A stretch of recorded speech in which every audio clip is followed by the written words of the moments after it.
नमस्कार साथियों, मैं दीपक आप सभी का बेसिक मैथ्स पे स्वागत करता हूं।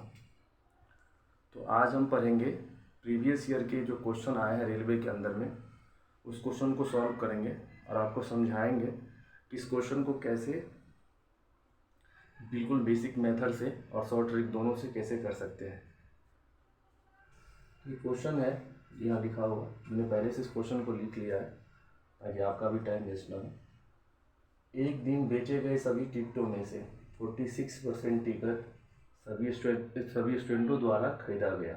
उस दिन बेचे गए कुल 1250 टिकट्स, तो उसमें से कितने टिकट स्टूडेंटों ने खरीदा। यानी क्वेश्चन आपसे ये पूछ रहा है कि किसी दिन टिकट की बिक्री हुई, उसमें से कुछ स्टूडेंटों ने टिकट खरीदा, उसमें से कुल टिकट जो है आपके सामने कि 1250 टिकट्स जो है सेल हो गए। तो आपसे ये पूछ रहा है कि कुल टिकट इतने सेल हो गए और स्टूडेंटों ने 46% टिकट खरीदा। तो एक्चुअल वैल्यू आपसे पूछ रहा है कि स्टूडेंटों ने कुल कितना टिकट खरीदा, और कुल टिकट 1250 टिकट सेल हुआ। तो स्टूडेंट जो है यहाँ पे 46% खरीदा। तो 46% को क्या करते हैं, इसको फ्रैक्शन वैल्यू में चेंज करते हैं। 46/100, उसे इसको डिवाइड करेंगे, 23 आएगा, इसे करेंगे तो 50 आएगा। यानी कि कुल टिकट 50 अगर उस दिन सेल होता तो स्टूडेंट 23 खरीदता। हमारे पास पता है कुल टिकट कितना सेल हुआ है, 1256। तो 50 टिकट जो है 1050 के बराबर है। एक यूनिट की वैल्यू निकाल लेते हैं, ये ओरिजिनल होता है, यानी कि इतना कुल टिकट सेल हुआ उस दिन, उसमें से इतने टिकट ने ये स्टूडेंट खरीदा। एक की वैल्यू यहाँ से निकालते हैं, 0 से ये 0 कैंसिल, 5 को इसमें डिवाइड करेंगे तो 5 2 जा 10, 5 5 जा 25, यानी कि एक यूनिट की वैल्यू हमारे पास कितना आ रखा है, 25। तो हमें 23 यूनिट की वैल्यू निकालना है, सिंपली इसको मल्टीप्लाई कर देते हैं। 23 मल्टीप्लाई बाय 25, 25 दिया 75, 7 25 गुना 50,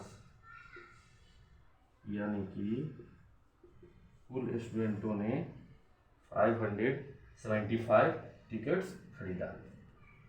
ये क्वेश्चन को समझ के इस तरह से करेंगे तो हमारा टाइम बचेगा। बहुत ही आसान मेथड है और बिल्कुल ही ये बेसिक भी इसमें मैंने समझा दिया और ट्रिक भी है। ट्रिक ये है कि अगर हमें ये पता होता कि कुल स्टूडेंट कितना था तो एक्स मान लेते, लेकिन हमें ये नहीं पता है, तो इसलिए जो फ्रैक्शन वैल्यू दे रखा है 46%, तो उस फ्रैक्शन वैल्यू को हमने क्या किया, चेंज कर दिया 46% को परसेंट फ्रैक्शन के अंदर, तो 23 अपॉन में या 50, यानी कि कुल टिकट अगर उस दिन 50 सेल हुआ तो उसमें से 23 टिकट ने स्टूडेंटों ने खरीदा। हमें पता है यहाँ पे कि 50 जो है टिकट्स ये इसके बराबर है, क्योंकि उस दिन जो है 1250 टिकट सेल हुआ है, तो उससे हम ये यूनिट का वैल्यू निकाल लेंगे, तो 50 से क्या लेंगे, डिवाइड दे देंगे, तो ये आएगा आपको 25। तो 25 जो है एक यूनिट की वैल्यू है और स्टूडेंटों ने कितना खरीदा, 23, उसको मल्टीप्लाई करेंगे तो आएगा 575। तो ये बहुत अच्छा क्वेश्चन है और ये प्रीवियस ईयर में आया हुआ क्वेश्चन है। जो भी ग्रुप डी के एग्ज़ाम दे रहे हैं अभी, जो आने वाला एग्ज़ाम है उसके लिए बहुत हेल्पफुल होगा। इस टाइप का क्वेश्चन आपसे पूछा जाएगा तो आप इस तरह से सोच सकते हैं और अपने अप्रोच को लगा सकते हैं।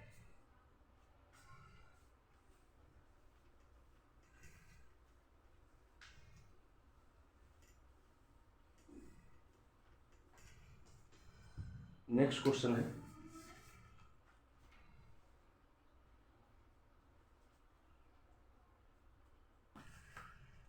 कि एक आयत है, यानी कि एक रेक्टेंगल है,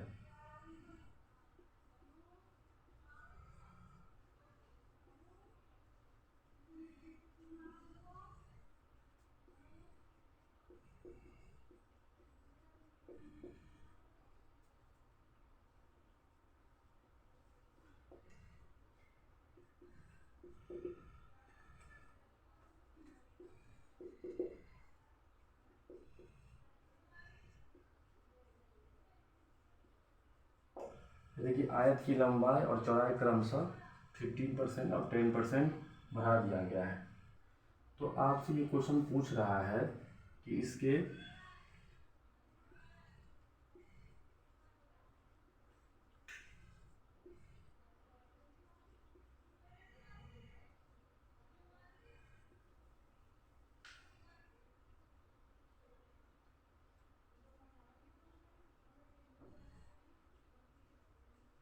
क्षेत्रफल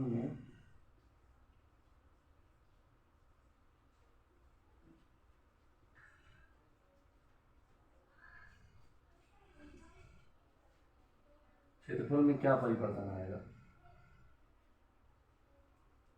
एक आयत है, उसकी लंबाई और चौड़ाई क्रमशः 15% और 10% इंक्रीज कर दिया गया है। 15% और 10% इंक्रीज कर दिया गया है आयत की लंबाई और चौड़ाई में। तो इसके क्षेत्रफल में क्या परिवर्तन आएगा। ये क्वेश्चन आपको बहुत देखने को मिलेगा और ये बहुत ही इजी क्वेश्चन है। तो इस क्वेश्चन को करेंगे बहुत आसानी तरीक़ा से। सबसे पहले क्या करना है आपको, यहाँ पे लिख लेना है। ये हो गया आपका लेंथ यानी कि लंबाई लिख लेंगे, और ये लिख लेंगे हम यहाँ पे ब्रेथ यानी कि चौड़ाई, और ये इसके लिख लेंगे एरिया यानी कि क्षेत्रफल, ये लिख लेंगे आप सिंपली। और आयत का क्षेत्रफल क्या होता है, लंबाई गुने चौड़ाई। आयत का क्षेत्रफल होता है लंबाई मल्टीप्लाई बाय चौड़ाई, ये होता है आयत का क्षेत्रफल। तो आयत की लेंथ कितना है, 15% इंक्रीज हो रहा है। तो 15 को हम क्या करेंगे, फ्रैक्शन वैल्यू में चेंज कर देंगे। ये हो जाएगा 3/20, यानी कि यहाँ पे ये 20 रहा होगा पहले, उसमें 3 क्या होगा, इंक्रीज होगा। तो पहले 20 है जो ओरिजिनल वैल्यू है, अभी यहाँ पे न्यू वैल्यू लिखेंगे। तो 20 है, अब इंक्रीज हो गया तो कितना हो गया 23। पहले 20 था और 3 क्या हो गया, इंक्रीज हो गया। उसी प्रकार से इसके ब्रेथ कितने हैं, 10%, ये हो जाएगा 1/10, यानी कि 10 से ये 1 इंक्रीज हो गया है। यानी कि पहले ये कितना था, 10 था, ये क्या हो गया 11 हो गया। यानी कि जो भी लेंथ और ब्रेथ दिया होगा, जो भी वैल्यू दिया होगा, उस वैल्यू को परसेंटेज के फ्रैक्शन में चेंज कर लेंगे सॉरी, उसको परसेंटेज में चेंज, उस फ्रैक्शन में चेंज कर लेंगे, और जो वैल्यू आएगा हमारा डिनोमिनेटर के अंदर वो क्या होगा, ओरिजिनल। तो उसमें जो भी इंक्रीज होगा तो इंक्रीज हो गया, तो 20 था तो 23 हो गया, 10 था तो 11 हो गया। और हम जानते हैं लंबाई गुना क्या होता है, चौड़ाई होता है। ये हो जाएगा आपका 200, 23 को 11 से गुना करेंगे तो 3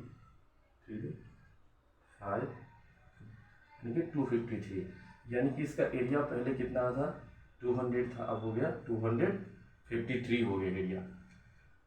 तो 200 के ऊपर कितना का चेंज आया, 53 का। हमसे पूछा गया इसमें क्षेत्रफल में क्या परिवर्तन आया, भाई हमसे परसेंटेज में पूछ रहा है।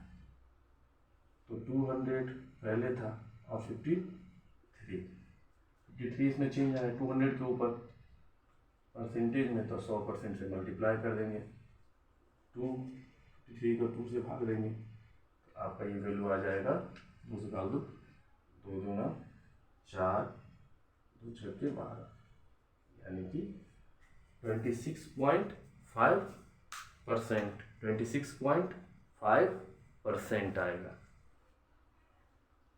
इसको फिर से समझते हैं। आयत की लंबाई और चौड़ाई क्रमशः बोला कि 15% और 10% बढ़ा दिया गया है। आयत यानी कि रेक्टेंगल, तो रेक्टेंगल की लेंथ दे रखा है, वही बोला कि 15% जो है उसको इंक्रीज हो गया, यानी कि बढ़ गया है, बढ़ाई गई है, और उसकी जो है चौड़ाई भी बढ़ाई गई है। तो जो भी वैल्यू हमारा दे रखा है उसको क्या करेंगे, हम फ्रैक्शन में चेंज कर लेंगे परसेंटेज वैल्यू को।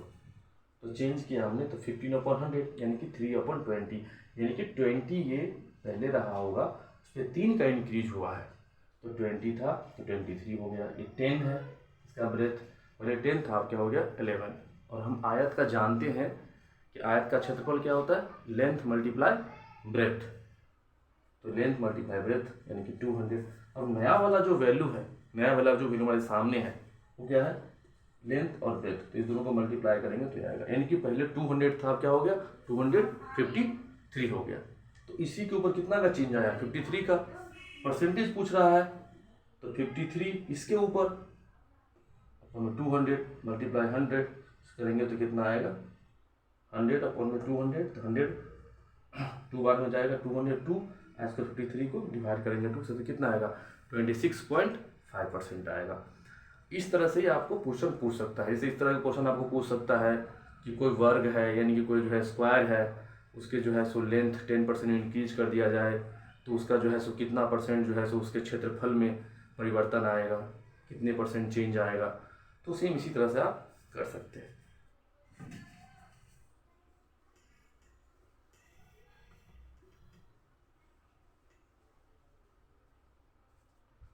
नेक्स्ट क्वेश्चन है 36 केजी बारूद में 27 केजी सोडा है। क्वेश्चन नंबर 3, 36 केजी बारूद है, उसमें 27 केजी जो है सोडा है और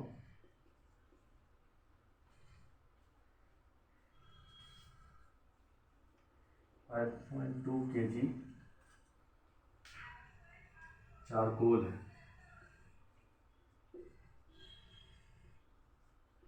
चारकोल है तो सल्फर की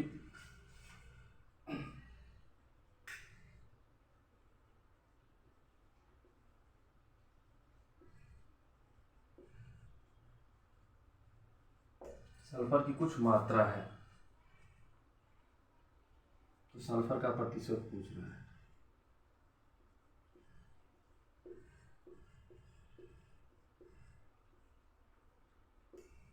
ये क्वेश्चन का लैंग्वेज जो दिया है प्रीवियस ईयर का, मैंने वो सेम डिटो लिखा है। जो कुछ भी क्वेश्चन का लैंग्वेज है, जो लैंग्वेज समझ में आ गया, पर ये सही मायने में जो क्वेश्चन का लैंग्वेज है कोई बहुत अच्छे तरीके से नहीं दिया हुआ है। ये कह रहा है कि 36 केजी बारूद में 27 केजी क्या है, सोडा है। 36 केजी क्या है, बारूद है, उसमें 27 केजी क्या है, सोडा है, और 5.4 केजी चारकोल है, और सल्फर की कुछ मात्रा है, तो सल्फर का प्रतिशत बताओ। यानी कि हमें दे दिया गया है ये कि 36 केजी क्या है, बारूद है, तो उसमें 27 केजी सोडा है, तो 27 केजी क्या है हमारे पास, सोडा है, और 5.2 केजी क्या है, इसमें चारकोल है। दोनों को ऐड कर देते हैं, बहुत सिंपल है। 4 पॉइंट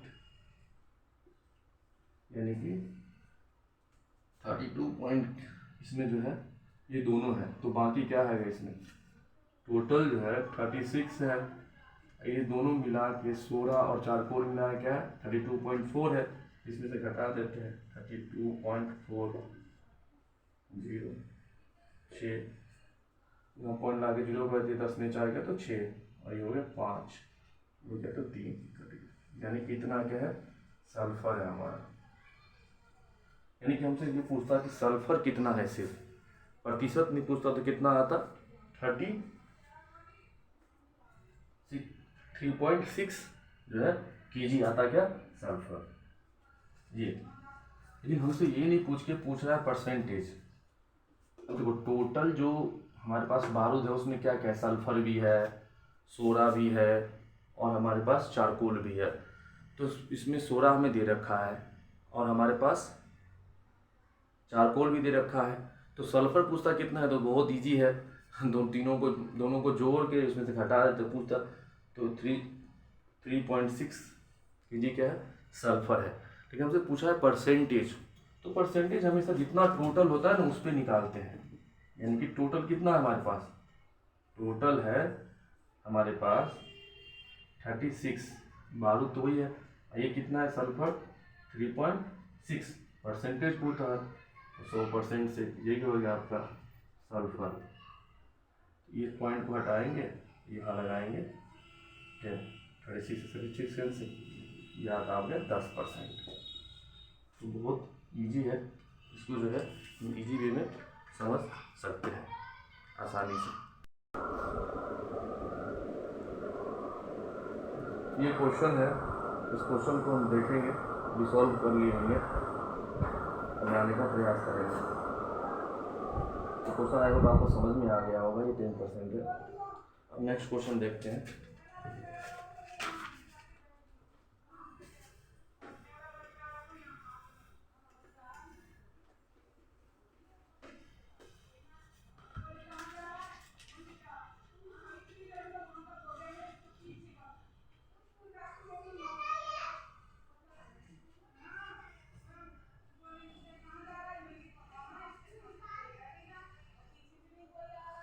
एक नगर की जनसंख्या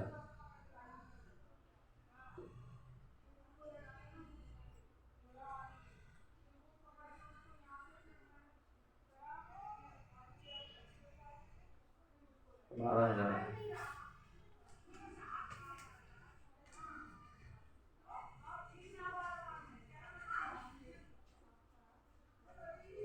जनसंख्या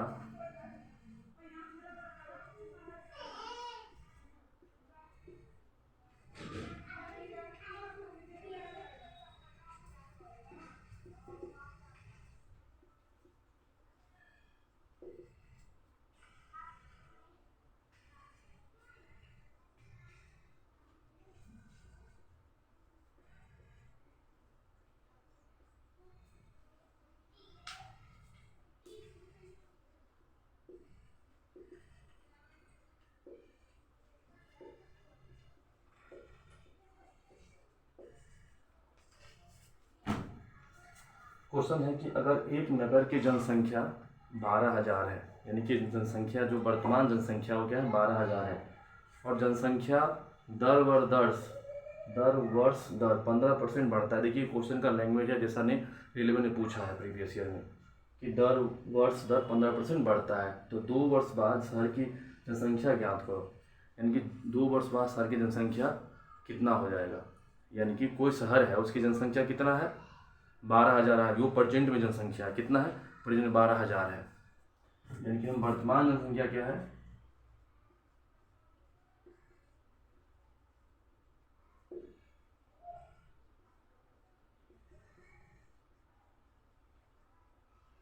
12,000 दे रखा, और कहता है दर वर्ष दर, यानी कि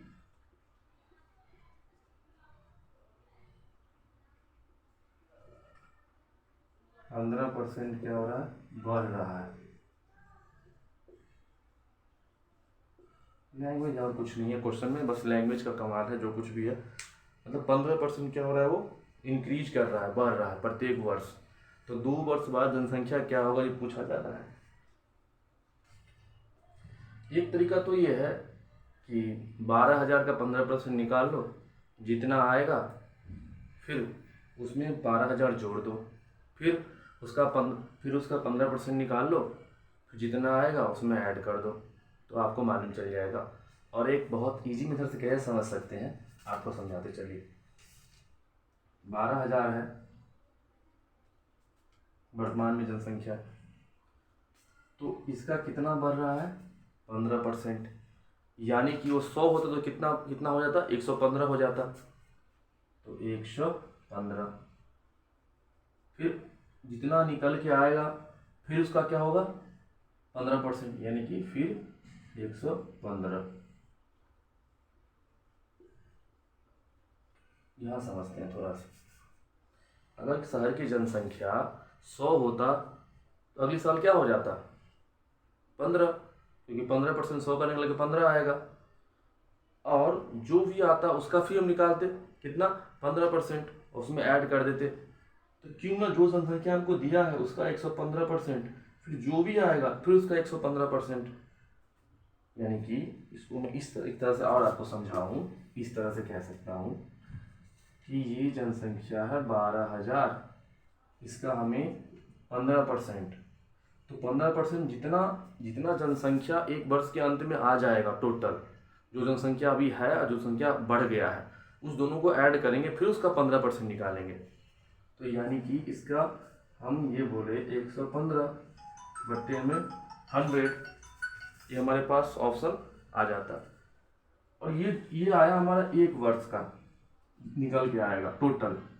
फिर 15% बढ़ रहा है, तो फिर इसका निकालेंगे 15%, यानी कि टोटल 115 निकाल लेंगे डिवाइड बाय 100। तो इसको मैं ऐसे नहीं लिख के मैं डायरेक्ट लिख दिया था।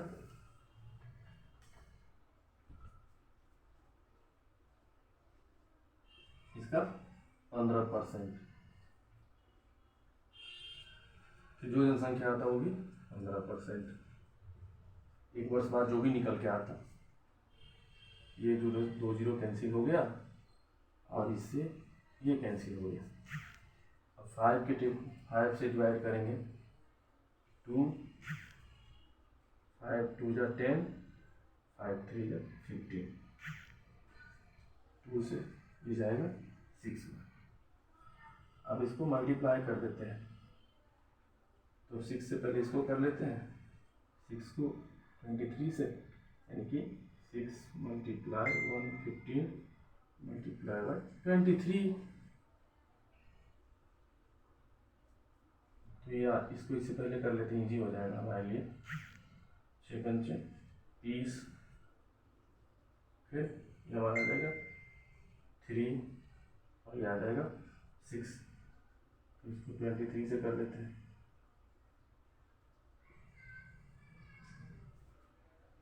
6 पंचे 30, सॉरी यहाँ पे 9 आएगा, ये 6।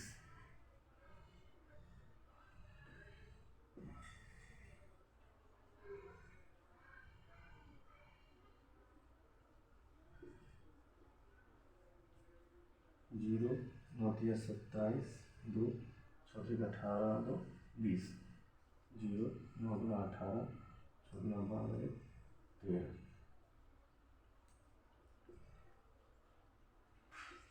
इनकी ये आ गया हमारा 15,870। यानी कि हमें अब समझ में आ गया कि ये क्वेश्चन कि 2 साल बाद टोटल जनसंख्या कितना हो जाएगा, 15,870। यानी कि इस तरह से निकालेंगे तो बहुत इजी मेथड है इसका। आपको जो बेसिक मेथड है उससे भी आप कर सकते हैं, चलिए मैं उसको आपको बता ही देता हूँ उसको भी कैसे कर सकते हैं आप। कुछ नहीं है, ये 12,000 है, इसका आप निकाल लीजिए, बहुत ईजी है। 15%, ये जीरो से ये जीरो कैंसिल हो गया, आप इसको मल्टीप्लाई कीजिए, तो 12 को 15 से मल्टीप्लाई करेंगे तो 180 आएगा, उस पर जीरो है, यानी कि 1800, यानी कि 12,000 का 15% निकालेंगे तो यानी कि 1800 आया। फिर इसको ऐड करेंगे तो 12,000 में 1800 आपको ऐड करना पड़ेगा, क्या आ जाएगा 13,800। ये हो गया एक वर्ष बाद जनसंख्या, 13,800। फिर इसका निकालेंगे 15%, 100, 2 जीरो से 2 जीरो कैंसिल, फिर इसको निकालिए, 15 8 120, 15 तिया 45, 45 और यह आ जाएगा 57, 45 और 10 55, 57, 5 15 5 20, यानी कि इतना इंक्रीज हुआ। अब एक वर्ष बाद कितना था, ये था 13,800, इसमें आप ऐड कर दीजिए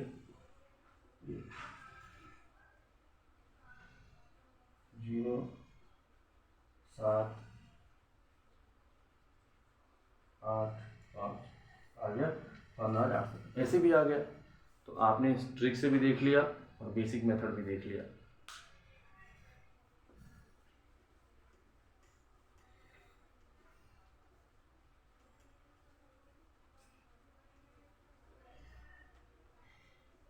नेक्स्ट क्वेश्चन की तरफ चलते हैं।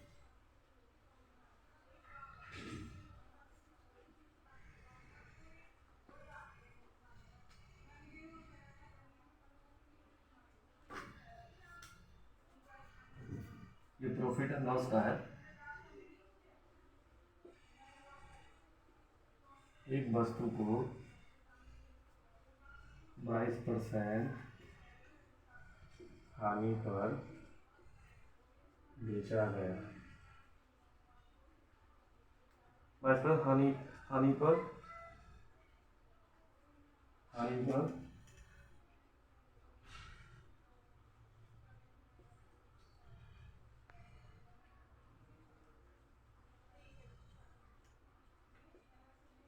बहुत ईजी है कि एक वस्तु को 22% हानि पर कितने रुपये में 7,220 रुपये में बेचा गया। तो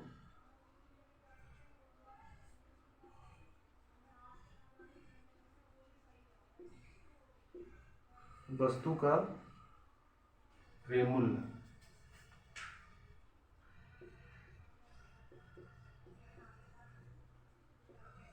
ज्ञात करो। बहुत इजी है। कोई वस्तु है, आर्टिकल्स सेल 25% ऑफ लॉस इस 720 रुपीज़, यानी कि एक वस्तु है जिसको जो है 22% की हानि पर बेचा गया, 22% की हानि पर बेचता है, कितने में, इतने रुपये में बेचता है। एक वस्तु को 22% हानि पर इतने रुपये में बेचता है, यानी कि एक वस्तु है जिसको 22% हानि पर कितने में बेच देता है, 7,020 रुपीज़ में बेच देता है। तो वस्तु का क्रय मूल्य पूछ रहा है। कोई आर्टिकल है जिसको जो है कितने में लॉस में बेचा गया है, यानी कि कितनी हानि है, 22% की हानि पर बेचा गया है। बेचा कितने में है, यानी कि जो भी बेच रहा है उसको क्या बोलते हैं, विक्रय मूल्य। यानी कि उसको बोलते हैं हम एसपी।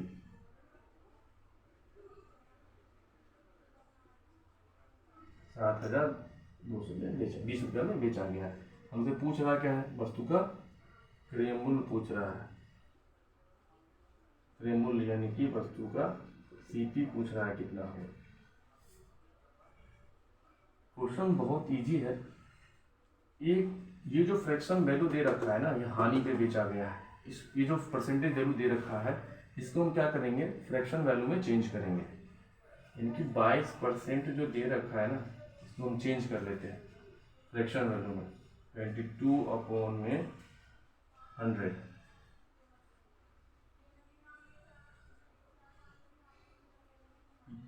एक तरीका तो हमारे पास ये समझ में आ रहा है कितना में इसको बेचा जा रहा है। इसको निकाल देते, ए आ रहेगा 11/50, यानी कि ये जो 50 है और ये 11 है, ये बेचा गया है, यानी कि मतलब 11 रुपया क्या है, इसको हानि हो रहा है। और बेचा किस में गया है, 50 रुपीज़ में, यानी कि इस वस्तु का सीपी कितना था, 50 था, और ये कितने रुपए क्या हो रही है, हानि हो रही है। लेकिन विक्रय मूल्य क्या हमारा है, यहाँ पे ये बताया जा रहा है, यानी कि इसमें से इतना कम करके इसको बेचा गया है। यानी कि यहाँ हम अगर समझे, कहता है वस्तु को 22% हानि पर बेचा गया, कितने में बेचा गया, 7,020 रुपये में बेचा गया। तो वस्तु का हमसे क्रय मूल्य पूछ रहा है। तो जो भी लॉस होता है या प्रॉफिट होता है, जिसको हानि बोलते हैं और लाभ बोलते हैं, जो भी हानि होता है और लाभ होता है, वो हमेशा सीपी के ऊपर होता है। यानी कि वस्तु का सीपी 50 है और इतने रुपए का नुकसान कर लिया उसने, यानी कि इतने रुपए कम करके उसने क्या किया, उस वस्तु को क्या कर दिया, बेच दिया। क्या कर दिया, वस्तु को बेच दिया है। तो हमसे इसका क्या पूछ रहा है, क्रय मूल्य पूछ रहा है। देखते हैं आगे।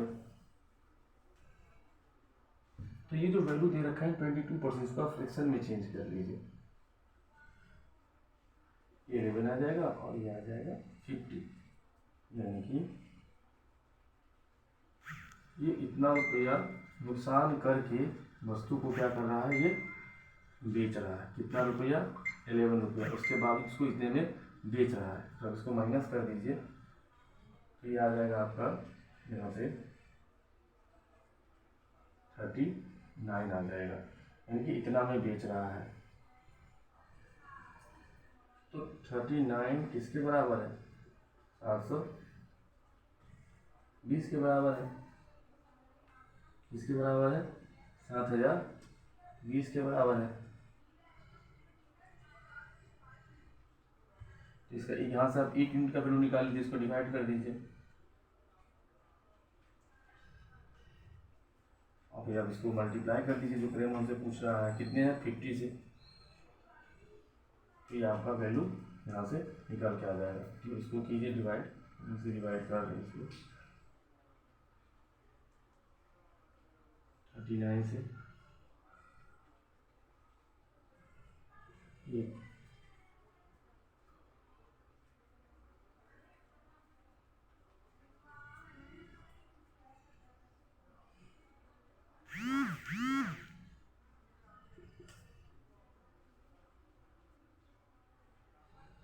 बहत्तर 7 8 24 7 31।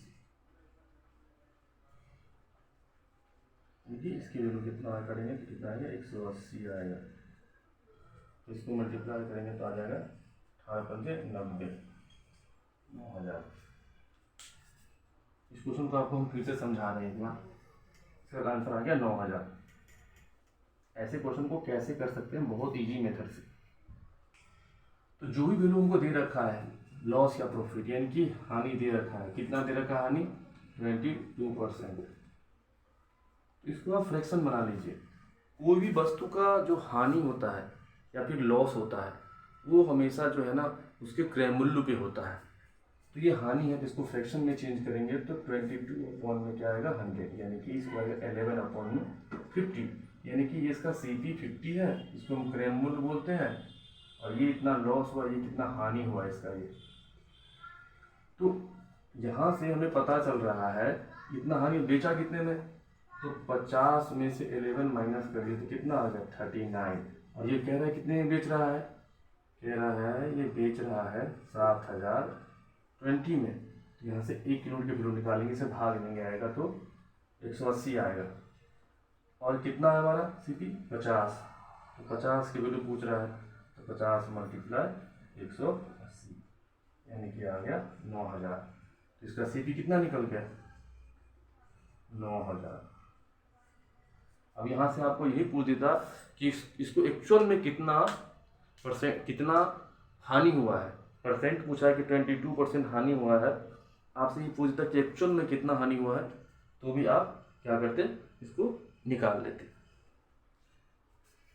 अब नेक्स्ट क्वेश्चन की तरफ बढ़ते हैं।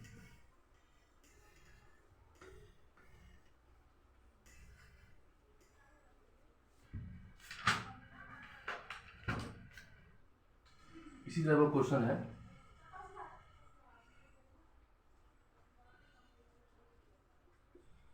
एक वस्तु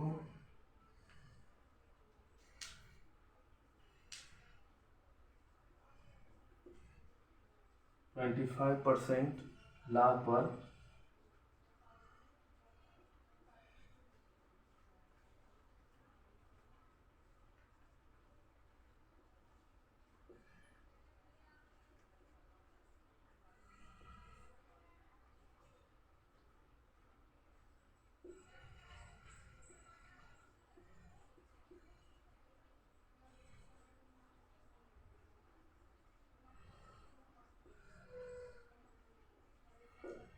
ये बहुत इजी क्वेश्चन है। सेम इसी टाइप का क्वेश्चन है, ये भी प्रीवियस में आया हुआ क्वेश्चन है।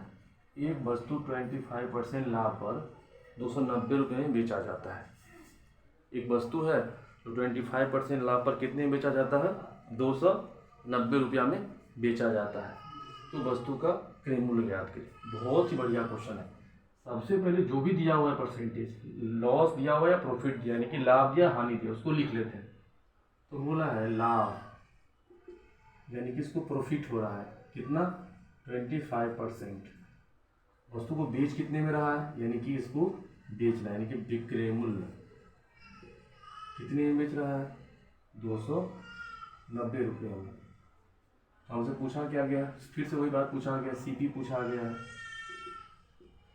तो जो भी फ्रैक्शन दे रखा है परसेंट को चेंज करेंगे, यानी कि 25/100 1/4 4, ये जो 1 है ये इसको प्रॉफिट हुआ है, और ये क्या होता है हमेशा सीपी है। क्योंकि मैं आपको पहले भी बता चुका हूँ और फिर से बता रहा हूँ कि जो भी हम लॉस या प्रॉफिट निकालते हैं वो हमेशा क्रय मूल्य के ऊपर निकालते हैं। जो भी हमारा लॉस होता है, प्रॉफिट होता है, वो हम किसके ऊपर निकालते हैं? सीपी के ऊपर निकालते हैं। तो जो भी लॉस या प्रॉफिट है उसको फ्रैक्शन वैल्यू निकालेंगे तो जो उसका नीचे वाला वैल्यू आए जिसको हम बोलते हैं डिनोमिनेटर, वो हमेशा सीपी को हम उसको मान के चलेंगे। और जो भी वैल्यू ऊपर का आएगा उसमें जो प्रॉफिट होगा तो प्लस, और जो लॉस होगा तो माइनस, यानी कि प्रॉफिट हो रहा है तब ये इतने में बेच रहा है, यानी कि इसका सीपी 4 है तो एक प्रॉफिट हो रहा है तो कितना हो जाएगा 5, यानी कि इतने में बेच रहा है। हम कह रहे कितने में बेच रहा है? ये 290 में बेच रहा है। तो यहाँ से 1 यूनिट का वैल्यू निकाल लेंगे, 290 बट्टे में 5, 5 से डिवाइड करेंगे, 5 5 जा 25, 55 25 और 5 8 40, यानी कि 58 आ गया।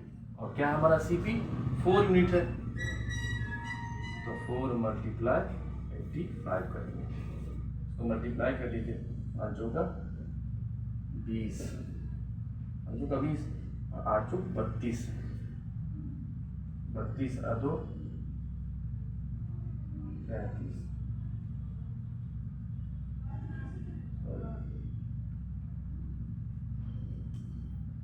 5 का 20, 8 32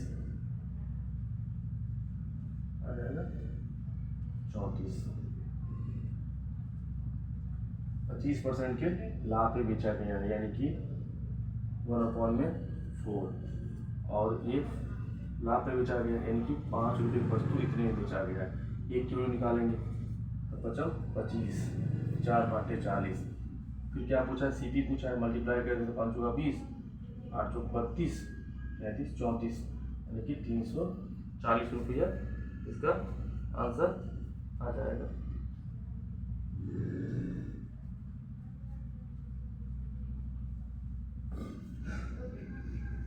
ये आ गया 5, यानी कि ये वैल्यू जितने में बेच रहा है, यानी कि 290 में बेच रहा है, यानी कि इसमें बेच रहा है। तो 55 25 ये आ गया 2,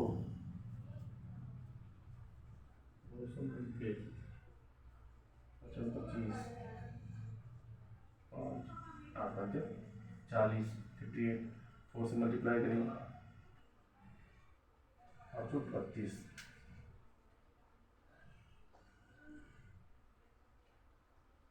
340।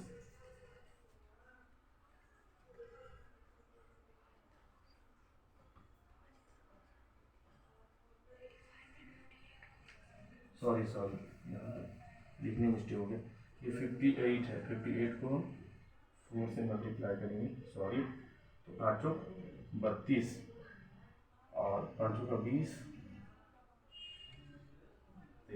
कितना आएगा? सॉरी यहाँ पे 58 में 85 लिख रहा था,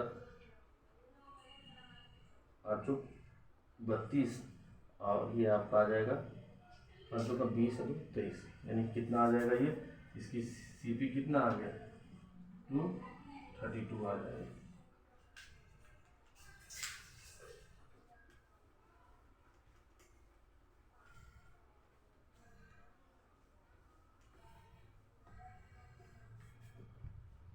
नेक्स्ट क्वेश्चन की तरफ चलते हैं।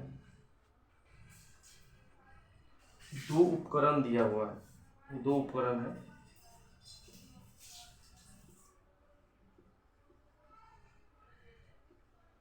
दो उपकरणों जिनका कॉस्ट, जिनका क्रय मूल्य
क्वेश्चन है कि दो उपकरण जिनका क्रय मूल्य क्रमशः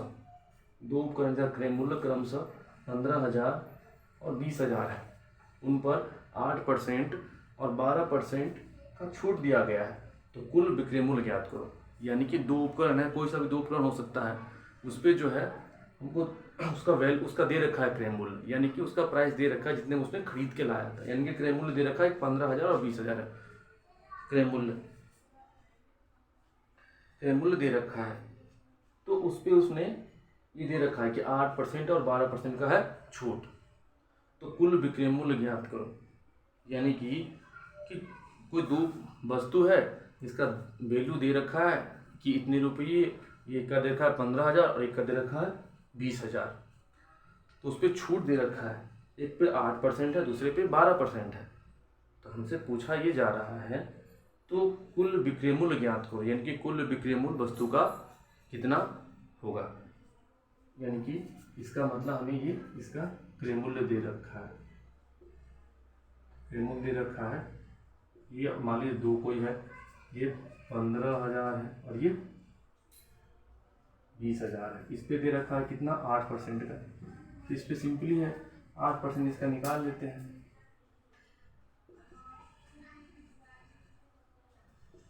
फोन में 100 बहुत इजी है, मल्टीप्लाई कर देते हैं, 15×8 = 120, यानी कि हमको यहाँ 1200 का छूट मिल रहा है।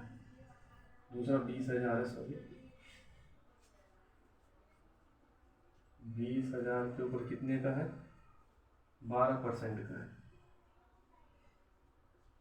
12×24, यानी कि यहाँ पे इतना छूट, यहाँ पे इतना, ये वस्तु इतने पे इतने छूट, ये से इतने छूट। तो पूछा है कुल विक्रय मूल्य, यानी कि जो पहला वाला है उस पर हमको 1200, तो 15,000 में 1200 घटा देंगे,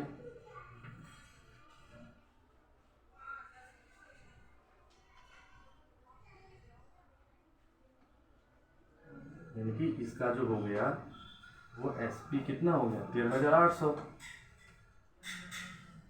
20,000 है, इसमें घटा देते हैं, हमारे पास 2,400 रुपये,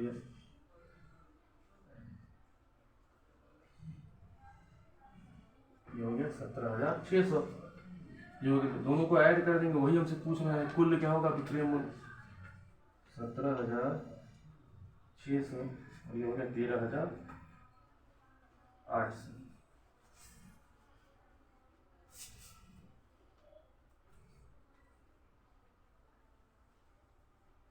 आठ 14 और 7 10 के 11, 31,400 की कुल CP कितना हो गया इसका, कुल जो SP हो गया वो कितना हो गया, यानी कि कुल पूछ रहा था वो विक्रय मूल्य, तो कितना हो गया 31,400, बहुत इजी है।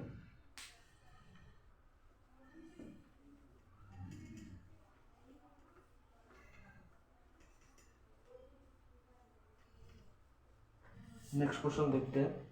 ये सारे के सारे जितना क्वेश्चन मैं आपको बता रहा हूँ ये सारे के सारे प्रीवियस ईयर में आए हुए क्वेश्चन है रेलवे के एग्जाम में। क्वेश्चन है कि एक संख्या के 3/4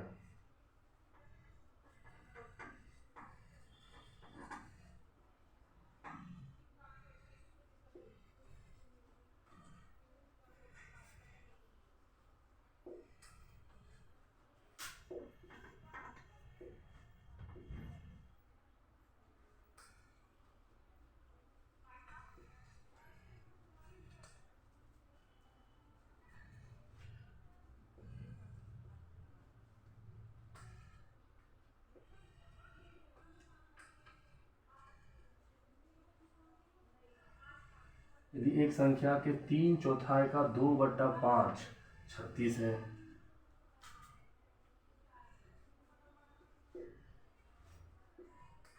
उस संख्या का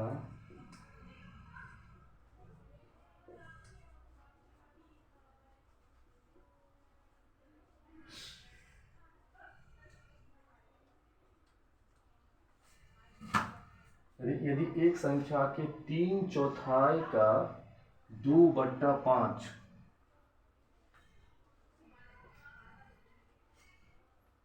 2/5 जो है एक संख्या है, उसके 2/3 का 2/5 36 है। क्वेश्चन बहुत इजी है, देखिए ध्यान से। एक संख्या के 3/4 का 2/5 36 है। वो एक संख्या है, उस संख्या का 3/4 का, उस संख्या के 3/4 यानी कि 3/4 के 2/5 36 है। यानी कि मान लीजिए कोई संख्या, मान लेते हैं कि लेट जो है नंबर बी एक्स, कोई संख्या है, उसी संख्या का क्या है 3/4 यानी कि 3/4 का, यानी कि का मतलब मल्टीप्लाई 2/5 यानी कि 2/5, वो कितना दे रखा है 36 दे रखा है। फिर क्वेश्चन समझते हैं। यदि मान लीजिए कोई संख्या है, उस संख्या का 3/4 3/4 का मतलब मल्टीप्लाई 2/5 2/5 36 है। वही कर दिए, इसको सॉल्व करते हैं। 2 से 2 2 2 4, ये हो गया 3x upon 10 equal to 36।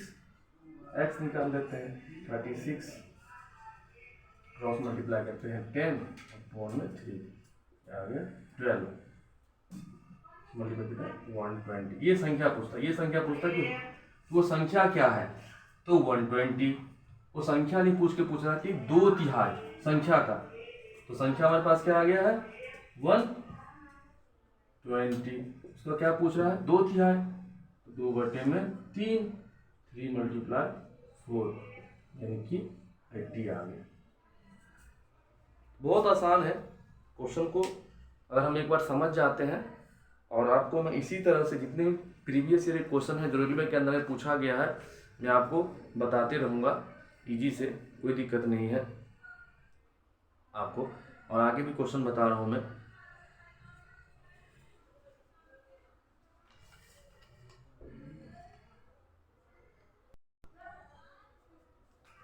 Question था, फिर से समझते हैं कि एक संख्या के 3/4 का 2/5 36 है।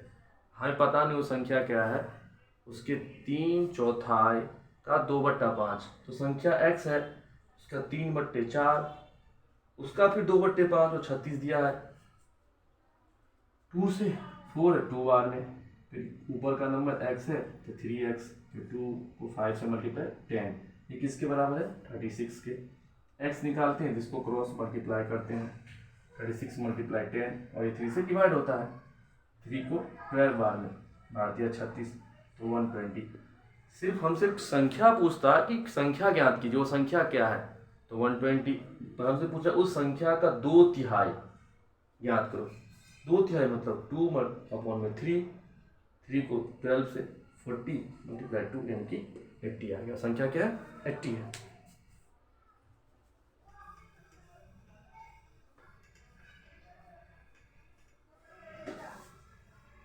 नेक्स्ट क्वेश्चन की तरफ चलते हैं।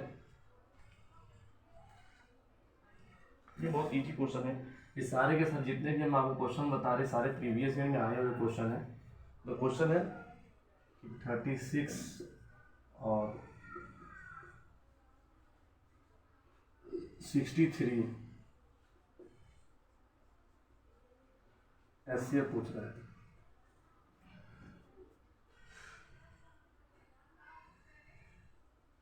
एससीएफ क्या है, देखो एससीएफ तो हमारे पास अगर ऑप्शन दिया हुआ है, ऑप्शन हमारे पास अगर दे रखा है तो और इजी हो जाता है। चलिए हम आपको ऑप्शन भी दे देते हैं। यहाँ पे ऑप्शन हमारे पास है 3 6 9 12, 3 6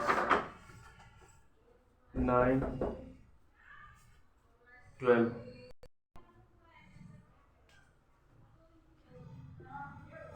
36 और 63 का क्या निकालना है एचसीएफ निकालना है, क्योंकि ऑप्शन दे रखे हैं आपके सामने 12। ऐसे भी क्वेश्चन आते हैं। अब एक तो ऑप्शन से आप कर सकते हैं, एचसीएफ का जो सबसे हाईएस्ट वैल्यू है वो दोनों के लिए क्या हो कॉमन हो, यानी कि सबसे हाईएस्ट वैल्यू से आप दोनों में डिवाइड दीजिए। अगर डिवाइड आ गया तो वही हो जाएगा आपका एचसीएफ। तो सबसे हाईएस्ट 12 है, ये 12 से ही डिवाइड हो जाएगा, लेकिन ये डिवाइड नहीं होगा, उसके हाईएस्ट क्या है 9 है, तो ये 9 चौक 36, 9 से 63, ये हो गया आपका 9 इसका आंसर। एक तो एक तरीका है। बेसिक क्या है, आप 36 का प्राइम फैक्टर निकाल लो,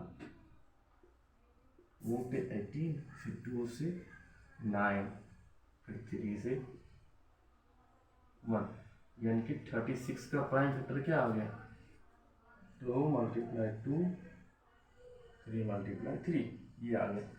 63 का निकालो प्राइम फैक्टर।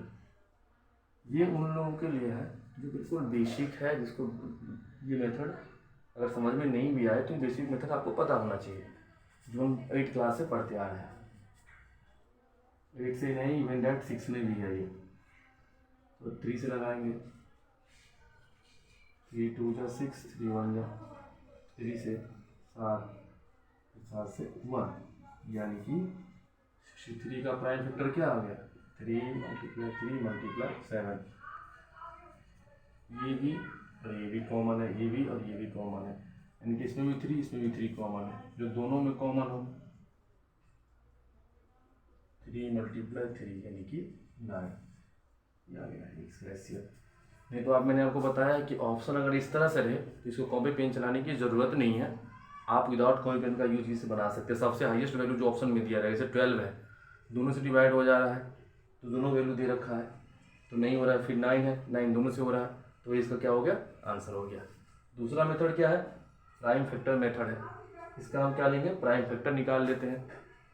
तो ये आ गया 2 × 2, 3 × 3, इसका आ गया 3 × 3 × 7। दोनों में जो कॉमन है उस वैल्यू को क्या करेंगे, ले लेंगे, इसका 9 आ जाएगा। ये रेलवे के NTPC 2016 में पूछा गया क्वेश्चन है।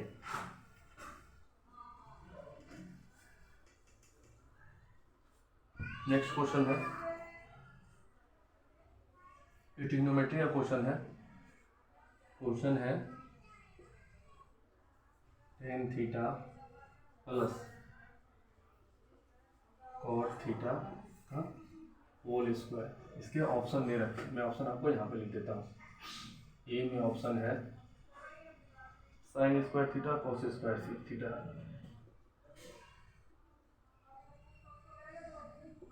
बी ऑप्शन है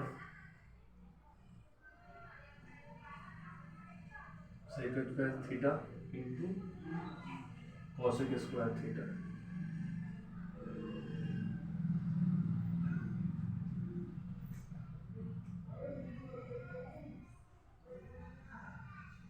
सी ऑप्शन है square theta cot square theta. D option है 1 + 2 tan theta into cot theta, जो ऑप्शन में दिया हुआ है। तो अगर इस तरह का क्वेश्चन जब आ जाए तो हमको सॉल्व करने के लिए इसको बहुत तरीका है सोच सकते हैं। एक तो एक है कि tan + cot थीटा का होल स्क्वायर, तो वहाँ से जब हम करेंगे tan square theta plus cot square theta plus 2 tan theta into cot theta, क्योंकि ये a + b का होल स्क्वायर है। तो आपको कुछ चीज़ इसमें पता होना चाहिए। इसे क्या पता होना चाहिए, मैं आपको बता रहा हूँ। tan theta into cot theta का वैल्यू हमेशा 1 होता है। ऐसे ही sin theta into cosec theta का वैल्यू हमेशा 1 होता है। cos theta into sec theta का वैल्यू 1 होता है। और ये 1 कैसे भी होता है मैं भी दिखा रहा हूँ आपको। साइन का जो tan का जो होता है वो होता है p/b इंटू मतलब मल्टीप्लाई, कॉट होता है b/p। ये इसका त्रिकोणमितीय रेशियो होता है p/b। तो b से b कैंसिल, p से p कैंसिल, इसीलिए 1 हो जाता है। सिमिलरली यहाँ भी होता है और यहाँ भी इसी तरह से होता है, तो उसकी वैल्यू 1 आता है। आपको हम ये इसलिए समझा रहे हैं, ये चीज़ आपको जो हम समझा रहे हैं वो इसलिए समझा रहे हैं, जो tan theta plus cot theta का होल स्क्वायर जो निकालेंगे तो वहाँ पे हम ऐसे भी अप्रोच, एक्चुअली हमको सोचना ऐसे भी सोचना है ना, लेकिन हमको ऐसे नहीं सोचना है क्योंकि हमको ऑप्शन दे रखा है। तो ऑप्शन के हिसाब से क्वेश्चन को सॉल्व करना है। ट्रिग्नोमेट्री का ऑप्शन जिस हिसाब से दिया रहेगा उस हिसाब से हम सॉल्व करेंगे। तो ऐसा हम सोचेंगे tan square theta plus cot square theta plus 2 tan theta into cot theta. तो 2 tan theta into cot theta जो होगा वहाँ 1 हो जाएगा, 1 मल्टीप्लाई 2 यानी कि हमारे सामने आ जाएगा tan square theta plus cot square theta plus 2। तो वो वैल्यू हमारे ऑप्शन में कहीं नहीं है, तो उस तरह से नहीं सोचेंगे। हमको सोचना कैसे है मैं आपको बता रहा हूँ कि टेन थीटा है ना, इसको ये होता है साइन थीटा अपॉन में कॉस थीटा प्लस ये होता है कॉस थीटा अपॉन में साइन थीटा। ये फार्मूला होता है टेन थीटा का। टेन थीटा बराबर होता है साइन थीटा अपॉन में कॉस थीटा और कॉट थीटा बराबर होता है कॉस थीटा अपॉन में साइन थीटा। ये आप नोट कर लीजिए। ये है और ये पूरे का क्या है होल स्क्वायर। अब यहाँ पे हम क्या करेंगे, एलसीएम लेंगे साइन थीटा और कॉस थीटा। तो ये कॉस तो क्या हो गया साइन और साइन, तो साइन स्क्वायर थीटा और ये साइन कैंसिल, तो कॉस कॉस यानी कि कॉस स्क्वायर थीटा।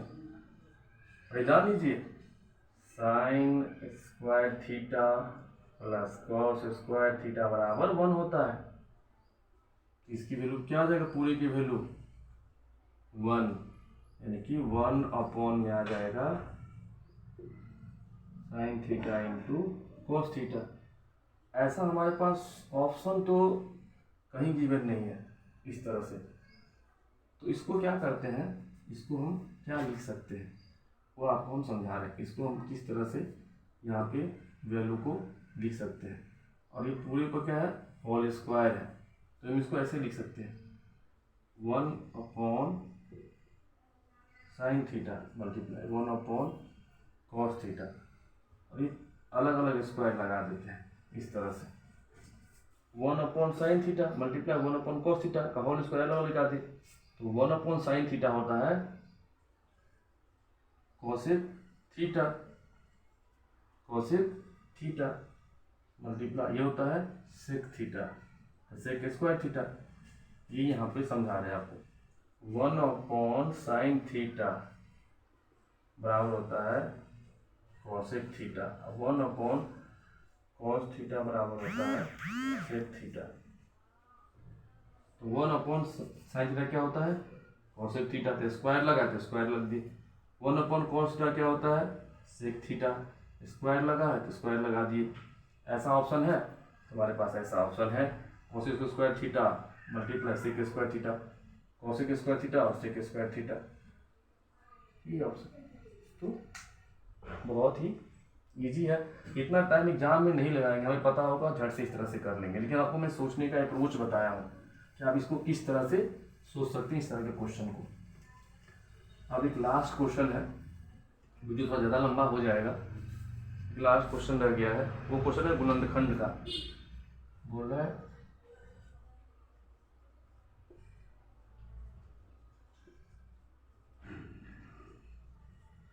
गुणनखंड याद करना है। दे रखा है x square minus 13x minus का 48, इसका आपको गुणनखंड निकालना है। गुणनखंड आपको याद करना है, ये आपको निकालना है गुणनखंड। हमारे पास ऑप्शन दे रखा है, ये 4 ऑप्शन है हमारे पास। पहला ऑप्शन है x माइनस 4 और x प्लस 12।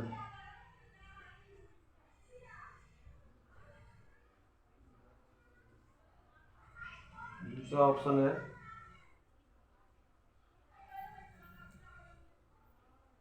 x प्लस 4 और x प्लस 12। तीसरा ऑप्शन है x माइनस 16 और x प्लस 3।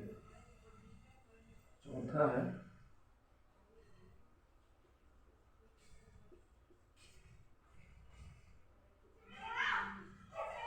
लास्ट क्वेश्चन है, देखते हैं गुणनखंड का क्वेश्चन है। इस तरह से ऑप्शन है, इस गुणनखंड है, इस गुणनखंड को गुणनखंड है, इसका निकालने का तरीका क्या होता है, इसको कैसे निकालते हैं। तो मैं बहुत आपको इजी मेथड बताऊंगा, बहुत इजी में। जो ये वैल्यू है ये कांस्टेंट वैल्यू होता है। ये जो कांस्टेंट वैल्यू है ना, इसका सबसे पहले हम क्या करते हैं, वो निकाल लेते हैं। इसको गुणनखंड का मतलब क्या है, इसको ब्रेक करके बिल्कुल शॉर्ट तरीका से लिखिए। तो जो ये वैल्यू दे रखा है ना, इसका सबसे पहले हम एलसीएम निकाल लेते हैं। 2, 2, 4, 2, 12, 2, 6, 2, 3, 3, 1। अब हमको इसी से ऐसा अप्रोच लगाना है कि मल्टीप्लाई करने पे माइनस का 48 आना चाहिए, और ऐड कीजिए या सब्ट्रैक्ट कीजिए वो आपका माइनस का 13 आना चाहिए। देखो ये चीज़ है, यहाँ पे हमको इसको इस 13 को ब्रेक करना है, और इस तरह से ब्रेक करना है कि कोई दो वैल्यू लेना है, उस दो वैल्यू को मल्टीप्लाई करे तो माइनस का 48 आए, और अगर उसे ऐड या सब्ट्रैक्ट करे तो 13 आए। तो इसलिए जो कांस्टेंट वैल्यू दे रखा है उसका क्या निकाल लेते हैं, एलसीएम निकाल लेते हैं। और इसको अप्रोच लगाते हैं यहाँ पे आप देखते हैं, 3 दूना 6, 6 दूना 12, 2 दूना 4, तो ये भी नहीं आएगा। देखते हैं 2 दूना 4, 4 दूना 8, 8 दूना 16, 16 के 48 हमारे पास आ गया 16 और 3, यानी कि हम माइनस का ये और प्लस का ये करेंगे तो आ जाएगा। माइनस का 16 में 3 घटाएंगे, माइनस का 13 आएगा, और मल्टीप्लाई करेंगे तो क्या आएगा, माइनस का 48। बस इसको लिख देते हैं यहाँ पे, इसको मिटा देते हैं, एक्स स्क्वायर माइनस का प्लस का लिखते हैं 3x और माइनस का 16x और 48। एक्चुअली जो गुणनखंड निकालना होता है ना, जो बीच वाला पार्ट होता है जिसको हम bx बोलते हैं, ये जो है ना x square plus B X plus C के फॉर्म में है, इसको किसी तरह से दो पार्ट में ब्रेक करना है। तो इसको इस तरह से ब्रेक करना है, यहाँ वो वैल्यू आना चाहिए जब इसको हम ऐड या सेपरेट करें तो यही वैल्यू आए, इस दोनों को मल्टीप्लाई करें तो ये वैल्यू आए। इसीलिए हम इस वैल्यू का क्या निकाल लेते हैं, एलसीएम निकाल लेते हैं। फिर इस तरह से अप्रोच लगाते हैं, जो भी इसका वैल्यू आता है फैक्टर। अब इस दोनों में हम देखते हैं कॉमन क्या है, यहाँ पे x है, x प्लस 3, और यहाँ से माइनस कॉमन लेंगे 16 का, तो ये आ जाएगा x, ये माइनस कॉमन लेते कितना आ जाएगा 3, ये भी और ये दोनों कॉमन है इसमें, x प्लस 3, और यहाँ क्या बच गया x 16, ये है ऑप्शन में, तो x माइनस का 16 plus 3, C is the right answer. Please हमारे चैनल को आप सपोर्ट कीजिए, सब्सक्राइब कीजिए, और अधिक से अधिक इसको शेयर कीजिए। इसी तरह से मैं आपको नेक्स्ट सीरीज लाऊंगा, जितने भी प्रीवियस ईयर में आए हैं क्वेश्चन है, जो रेलवे में आया हुआ क्वेश्चन है, सारा का सारा मैं आपको कराऊंगा। प्लीज़ आपकी सपोर्ट की ज़रूरत है, तो अधिक से अधिक दोस्तों को इसको शेयर कीजिए, सब्सक्राइब कीजिए और लाइक कीजिए, ताकि मैं मोटिवेट होते रहूँ और आपके लिए नए नए वीडियो लेकर आए। Thank you.